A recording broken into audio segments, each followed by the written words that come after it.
Halo Mavindowers, balik lagi di BTS atau Bincang Tangkal Hoax episode ketiga. Saya Driska Ramadia dari Komisariat Mavindo UPJ sebagai host untuk BTS kali ini. Di konten BTS kali ini, kita mempunyai tema yaitu manfaat hasil riset artikel periksa fakta untuk masyarakat. Sebelumnya, BTS sendiri merupakan bagian dari program media, yaitu program yang dilaksanakan Mavindo bersama mitra lainnya untuk mewujudkan ekosistem informasi cyber yang aman. Program media ini di Project Officer oleh Mas Dedi Helsianto, dan ada koordinator periksa fakta kita dengan Mbak Bentang Brilian.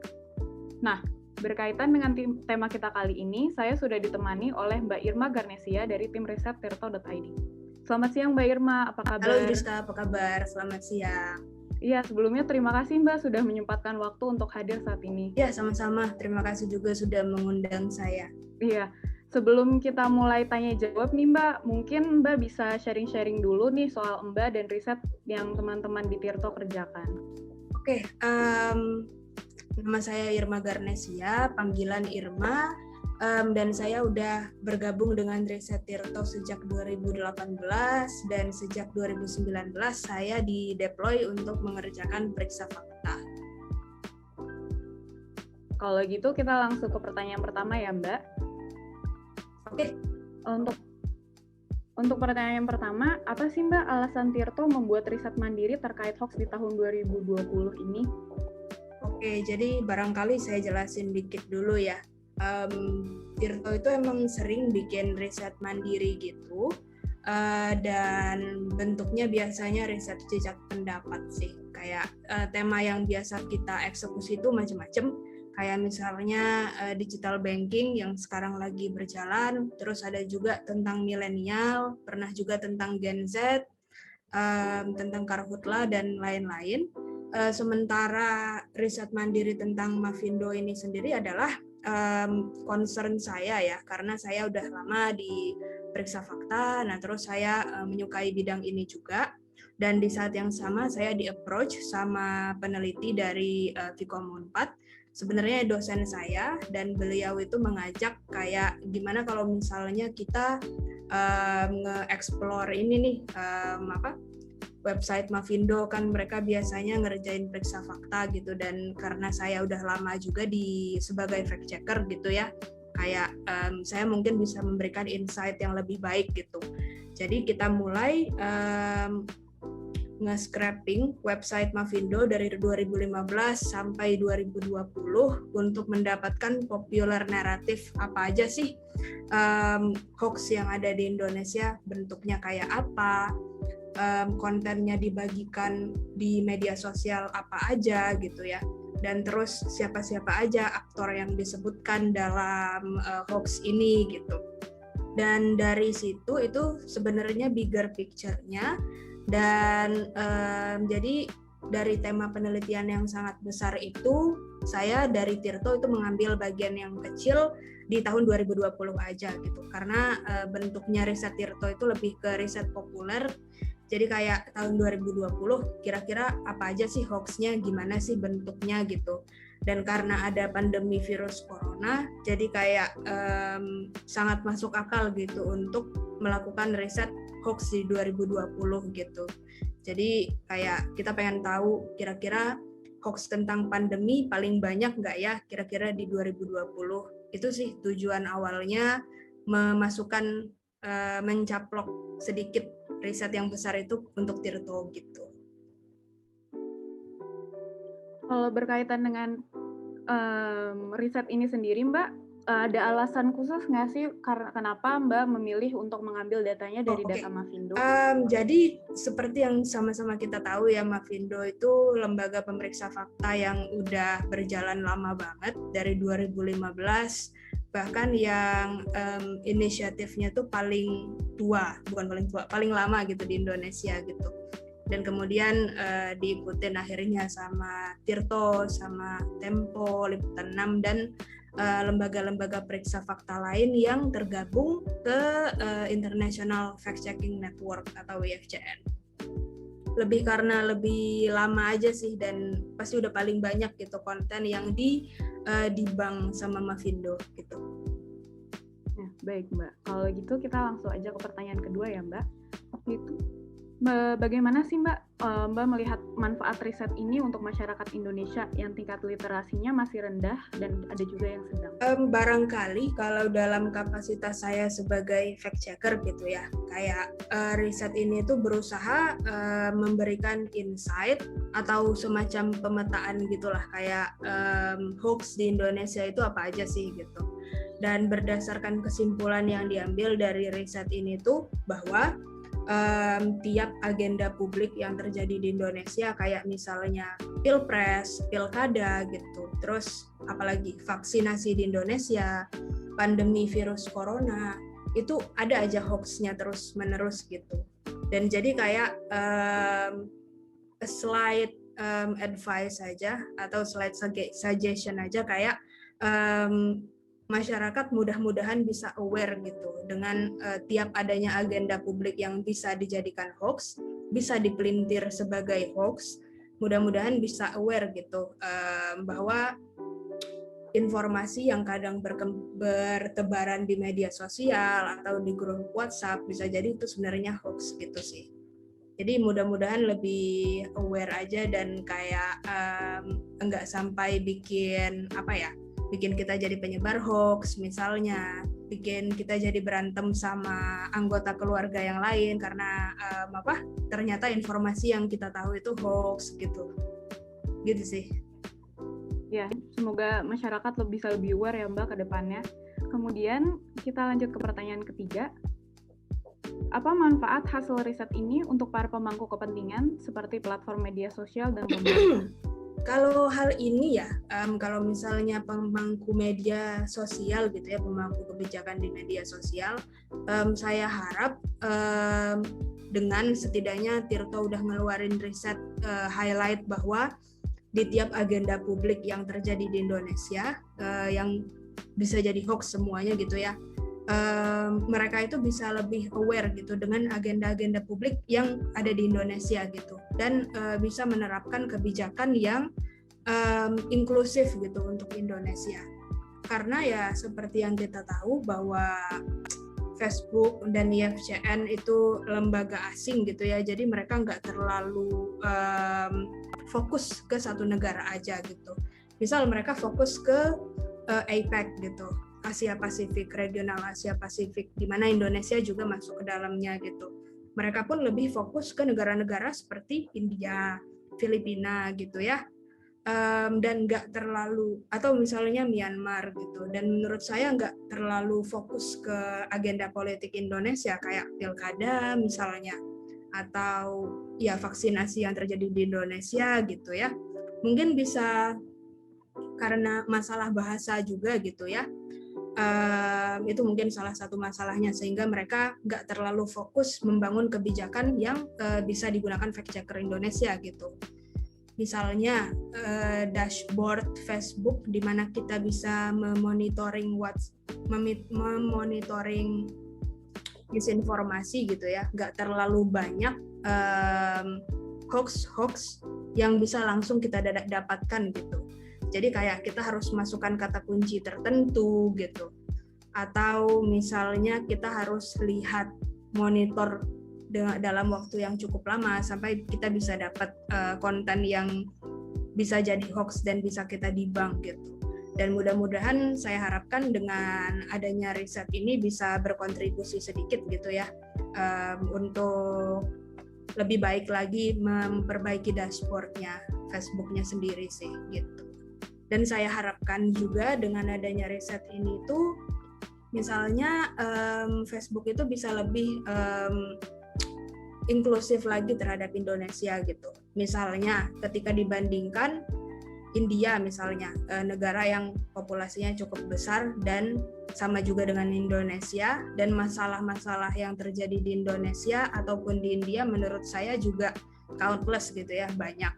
Tapi lembaga fact checking di India itu jauh lebih banyak dibanding Indonesia gitu. Misal dari 2018 hingga sekarang, lembaga pemeriksa fakta yang masuk ke dalam IFCN di Indonesia itu cuma 6 dan nggak berubah dari dulu gitu. Sementara selama pandemi pas 2020 ini saya lihat di India itu udah ada 13 lembaga pemeriksa fakta gitu, kayak banyak banget gitu dibanding Indonesia, walaupun masalah hoax di Indonesia juga cukup besar menurut saya sih. Ya, semoga kedepannya di Indonesia juga bakal punya banyak lembaga-lembaga yang bisa fact-checking juga ya Mbak, dan semoga juga bahasa nggak jadi halangan untuk platform media sama-sama membantu kita untuk fact-checking. Nah, selain FB Mbak, bagaimana dengan media sosial lain yang Mbak, mungkin seperti WhatsApp, Twitter, atau IG, mungkin TikTok Mbak? Oke. Barangkali kalau misalnya Facebook sama Instagram masih satu company ya, masih kayak sama gitulah, dan karena mereka masih public gitu postingannya, jadi masih bisa debunking gitu ya, postingan di Facebook, Instagram, begitu juga sebaliknya. Namun kalau misalnya WhatsApp kan kita sering ya dapat jabrian atau forward message gitu yang ternyata itu hoax gitu. Tapi kita sebagai fact checker masih belum menemukan solusi gimana mendebunk message di grup keluarga atau di grup pertemanan yang ternyata itu adalah hoax gitu. Dan sejauh ini sendiri policy atau rules-nya WhatsApp itu sendiri lebih ke makin lama itu makin private. Jadi kayak kita nggak bisa langsung nge-tag gitu bahwa postingan itu false gitu, message itu false gitu. Jadi masyarakat luas barangkali harus 2 kali ya kalau misalnya mau ngecek suatu pesan itu hoax atau enggak, itu mereka harus googling dulu gitu. Kalau nemuin bahwa ternyata udah didibang nih sama lembaga pemeriksa fakta gitu ya, baru bisa dibilang itu hoax gitu. Dan kalau misalnya YouTube sendiri mungkin nggak banyak ya inisiatifnya, kecuali mereka nggak kerja sama lembaga pemeriksa fakta, tapi mereka langsung nge-terminate suatu postingan ketika postingan itu diketahui hoax gitu. Kalau misalnya Twitter sendiri, mereka lebih ke kerja sendiri gitu ya, kayak kalau misalnya Twitter mungkin lebih kelihatan di Amerika Serikat, di mana postingan-postingannya Trump itu banyak dibilang kayak this tweet is still disputed gitu, atau this is a false information gitu. Tapi mereka sendiri nggak mengatakan metodenya apa, nggak menerangkan ke publik cara mereka bekerja itu seperti apa gitu. Jadi kayak itu masih menimbulkan pertanyaan sendiri buat fact checker sih. Dan kalau TikTok, TikTok itu rame juga ya, banyak yang pakai sekarang gitu ya. Dan banyak juga yang ngebagiin misinformasi gitu. Kalau misalnya kita bisa nge-spot dikit gitu. Sebenarnya sih sama ya, pada intinya TikTok itu media sosial juga di mana orang bisa membagikan sesuatu, dan ketika pada akhirnya ada misinformasi di sana, ya kita sebenarnya udah nggak kaget lagi gitu bahwa misinformasi bisa juga ada di TikTok gitu ya. Tapi ketika misalnya dalam konteks Indonesia, fact checker yang ada masih itu aja, dan kayak tadi yang dibahas, lembaga fact checking nggak juga bertambah di Indonesia gitu, nggak mungkin juga kita going extra miles ngecek misinformasi yang ada di TikTok segala macam gitu, dan itu cuma bikin kita lebih kelelahan gitu. Dan platformnya sendiri juga belum reach out ke kita gitu ya, terkait misinformasi yang ada di dalam platform mereka gitu sih. Iya, terima kasih Mbak untuk jawabannya. Kalau gitu kita lanjut aja ke pertanyaan berikutnya ya Mbak. Pertanyaan kelima nih Mbak. Dari hoax COVID-19 yang ada, apakah juga banyak yang dikaitkan dengan politik Mbak? Oke. Jadi memang menarik ya, salah satu temuan riset ini memang bahwa hoax COVID-19 itu ada hubungannya dengan politik gitu, ada keterkaitannya. Jadi cara kita menemukan ini adalah, mendefine ini adalah kita bikin kategori-kategori gitu. Salah satunya adalah kategori politik dan kategori kesehatan yang berhubungan dengan COVID gitu ya, selain tema kesehatan secara garis besar gitu. Jadi dari konten-konten periksa faktanya Mavindo itu kita lihat apakah ada tema kesehatan yang terkait COVID, namun juga beririsan dengan politik, misalnya menyebut presiden atau menyebut wakil presiden gitu ya.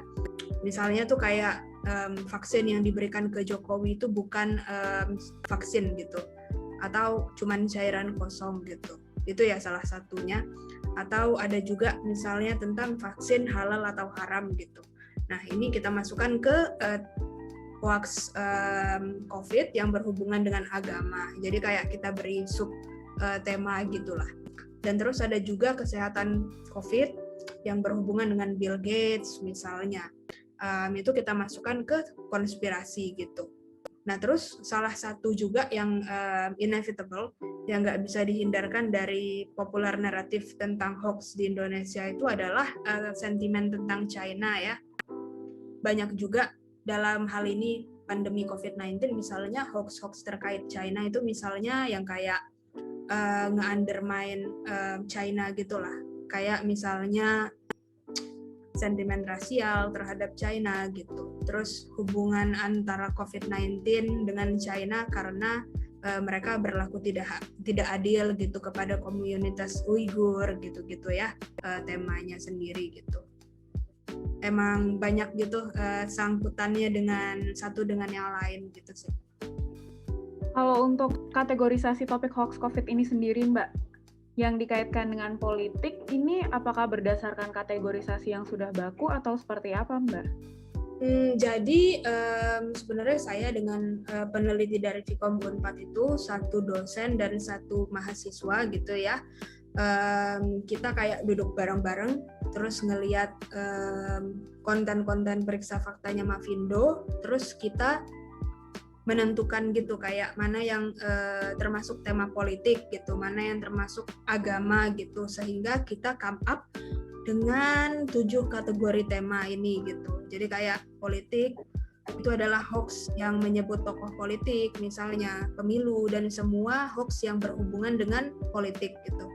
Nah, di dalam ini hoax terkait agama, namun konteksnya itu masih ada terkait pemilu gitu, atau pilkada, kayak misalnya dulu itu hoax yang terkait Ormas 212 sebagai agenda politik di Indonesia, dan juga pilkada gitu ya, itu perseteruan terkait Gubernur Jakarta Ahok lah. Waktu itu kita masukkan dalam hoax politik.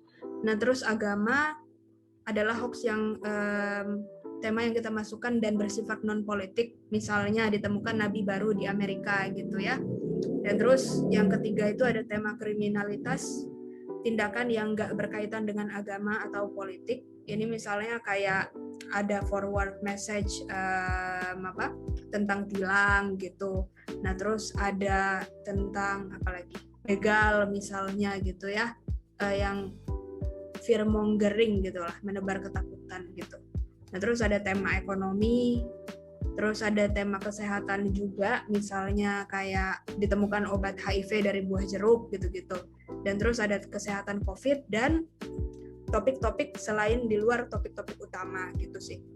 Jadi kalau misalnya gimana cara kita menentukannya itu bakalan more academically, tapi ngejelasinnya, tapi kayak 7 tema itu sih yang akhirnya kita sepakatin gitu untuk kita rate gitu ya, kategorisasi maksudnya. Kalau gitu kita lanjut ke pertanyaan selanjutnya ya, Mbak. Untuk riset ini, Mbak, berapa lama waktu dan jumlah orang yang mengerjakan riset ini sih, Mbak? Oke, jadi waktu itu Oktober itu kayak mulai Oktober 2020 mulai ininya kayak ngobrolin tema, terus apa yang bisa kita lakuin dari sini gitu ya. Terus November sampai Desember itu kayak scraping, terus analisis, dan ini ngelihat highlight-nya itu apa aja gitu, kesimpulan yang bisa diambil itu apa aja sih gitu-gitu lah.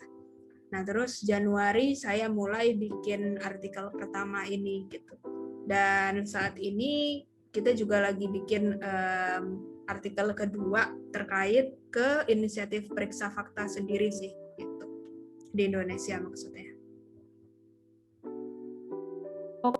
Timnya sendiri Mbak, tadi terdiri atas berapa orang ya Mbak? Oh ya, jadi ada satu dosen, terus saya sebagai fact checker, dan ada satu lagi mahasiswa yang baru lulus sebenarnya. Jadi kayak saya sama dia itu, saya sama Rudy, itu kerja back to back gitu ya, kayak analisis ini kira-kira kategorinya tuh apa, temanya politik, ataukah agama, ataukah ekonomi gitu. Terus selain itu kita juga analisis sebenarnya yang nggak masuk ke artikel Tirto ini adalah format kontennya, kayak misalnya itu video atau foto atau teks aja, atau gabungan antara video dengan teks atau foto dengan teks gitu. Jadi kita menganalisis format hoax-nya juga, dan dari mana sih ininya gitu, dari mana persebarannya, misalnya Instagram, Facebook, atau WhatsApp gitu ya. Awalnya itu adalah ingin ngelihat dari platform mana sih hoax paling banyak gitu, apakah dari WhatsApp, ataukah dari Facebook, ataukah dari Instagram gitu.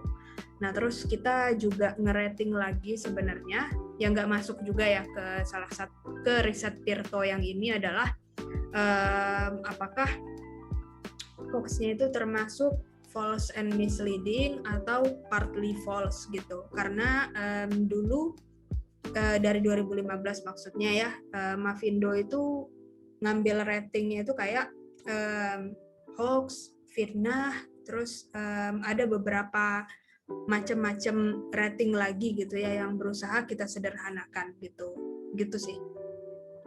Nah terus ya itu aku kerja sama Rudy. Nah terus dosennya itu Pak Deta namanya, dia yang kayak ngeliatin kerjanya kita gitu sih, kayak yang ngebimbing apakah academically ini udah baik gitu metodenya, terus kayak apalagi yang bisa kita ambil dari big data ini gitu ya, dan model-model analisis apa yang bisa kita kembangin gitu dari sini gitu sih. Iya, berarti memang setiap orang dalam tim punya job desk yang berbeda-beda ya Mbak? Iya. Kalau gitu kita ke pertanyaan terakhir ya Mbak. Kan sebentar lagi kita akan memperingati Hari Fact Checker Internasional. Masih terdapat nih banyak masalah seperti kekurangan fact checker, baik seperti fact checker yang kelelahan atau masalah seperti dibukanya data-data pribadi dari fact checker Mbak. Bagaimana tanggapan Mbak tentang hal ini? Oke. Kalau misalnya soal data pribadi fact checker yang dibuka gitu ya, atau misalnya doxing, saya sendiri sebenarnya pernah mengalami gitu ya. Selain Tempo, Liputan 6 juga pernah ngalamin gitu. Mavindo juga mungkin pernah ngalamin di doxing atau di ancam gitu kali ya. Menurut saya itu adalah tanggung jawabnya platform ya, di mana kita bekerja dengan mereka gitu untuk memberantas hoax di media sosial mereka, dan sebaiknya memang mereka gitu yang reach out ke kita gitu sebagai fact checker, kayak kebutuhan kita itu apa gitu. Misalnya dalam hal ini saya kerjasama dengan Facebook gitu. Namun kalau dalam masalah support mental gitu ya, yang reach out ke saya itu justru Google dengan dibantu Aji dan Yayasan Pulih gitu. Jadi kayak kurang sih supportnya gitu. Terus juga saya berusaha kayak misalnya Facebook itu nawarin waktu awal tahun gitu, kayak misalnya kita butuh alat-alat apa aja nih untuk fact checking gitu, dan mereka mau menawarkan untuk membeli gitu ya, untuk bantu subscribe, tapi sayangnya sampai saat ini belum ada follow up terkait hal itu. Sebenarnya alat-alat sederhana sih, kayak VPN misalnya, terus alat monitoring yang lebih baik gitu ya, terus alat secure password gitulah ya, technical banget sebenarnya gitu. Dan saya harap itu lebih banyak gitu yang peduli ke fact checker yang mengerjakan hal ini gitu sih. Iya. Terima kasih Mbak Irma sharingnya hari ini. Kita semua jadi dapat insight baru dari paparan Mbak Irma hari ini. Banyak terus. Nah, jadi gitu Mavindowers, seputar manfaat hasil riset artikel periksa fakta untuk masyarakat. Mavindowers juga bisa komen di bawah ini, gimana menurut Mavindowers tentang konten BTS kali ini, atau konten-konten seperti apa sih yang akan seru untuk dibahas di episode-episode selanjutnya. Kalau seperti itu, saya dan Mbak Irma undur diri dulu. Sampai jumpa di episode BTS selanjutnya.